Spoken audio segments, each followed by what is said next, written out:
এই হচ্ছে সেই কাশেম যাকে আমার শাশুড়ি এবং আমার ছোট খালা মগবাজারের খালা দায়িত্ব নিয়েছে। ওর দায়িত্ব মা এবং নাসু নিয়েছে।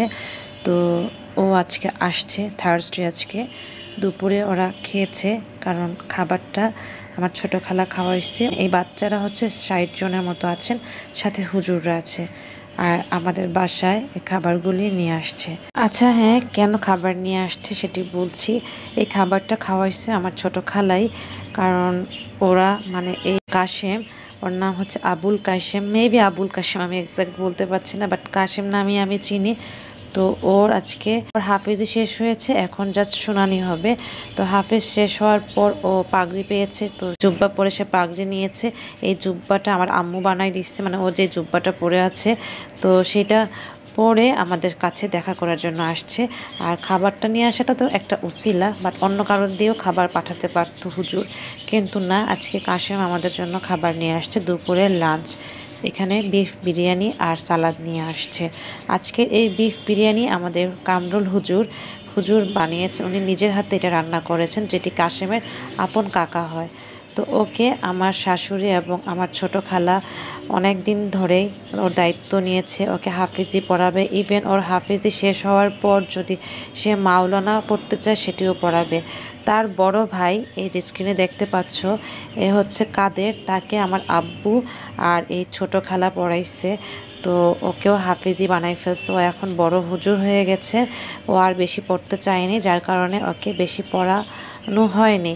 আমরা চেয়েছিলাম, মানে আমার আব্বু চেয়েছিল, ও যদি আরও পড়তে চাইতো ওকে কিন্তু সবভাবেই পড়ানোর চেষ্টা করা হতো, কিন্তু সে কোনোভাবেই বলল যে পড়বে না, কারণ তার ভালো একটি জব হয়ে গেছে।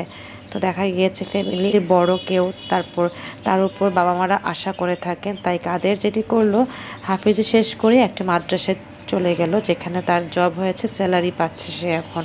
তারই ছোট ভাই হচ্ছে কাশেম, যাকে তোমরা দেখলা খাবার নিয়ে আসলো।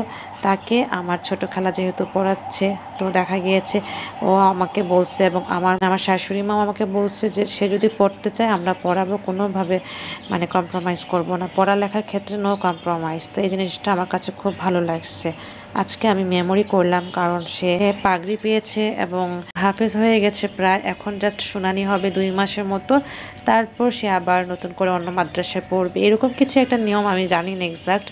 তো যেটাই হোক, আজকে সবাই দোয়া করো কাশেমের জন্য, এবং যারা ওর দায়িত্ব নিচ্ছে তাদের জন্য অনেক দোয়া এবং ভালোবাসা রইল, যে এতটুকু একটা বাচ্চা, তার জন্য আমরা সবাই উঠে পড়ে আছি, তাকে আমরা সবসময় সাপোর্ট দিয়ে যাচ্ছি। বিরিয়ানিগুলো খুব গরম ছিল, আর আম্মু বলছে যে নানুকে দেওয়ার জন্য, আমি নানুর জন্য বক্স আপ করে ফেললাম। আম্মু এখন নানুর বাসায় নিয়ে যাবে, কাশেম সহ যাবে। আর এদিকে এত গরম ছিল, আম্মু বলছে খেয়ে ফেলতে, যেহেতু দুপুরে আমি বিরিয়ানি আসবে শোনার পর আর খাইনি। তো বিরিয়ানি চলে আসার পর আমি গরম গরম পেঁয়াজ, কাঁচামরিচ, লেবু দিয়ে খেয়ে নিয়েছিলাম। এই তো। তো ধন্যবাদ আমাদের হুজুরকে, উনি এত মজা করে রান্না করছে, আর কাশেমকেও, যে সে কষ্ট করে আমাদের জন্য নিয়ে আসছে। কাশেমকে বললাম যে তুমি বিরিয়ানি ঠিক মতো খেয়েছো, বললো যে হ্যাঁ। তারপর ওকে ঠান্ডা কোক দিলাম, আর বাকি কোক আমি খেয়ে নিচ্ছিলাম। যাই হোক, সবার জন্য দোয়া রইলো, আর কাশেমের জন্য আমরা বেশি বেশি দোয়া করে নিয়েছি।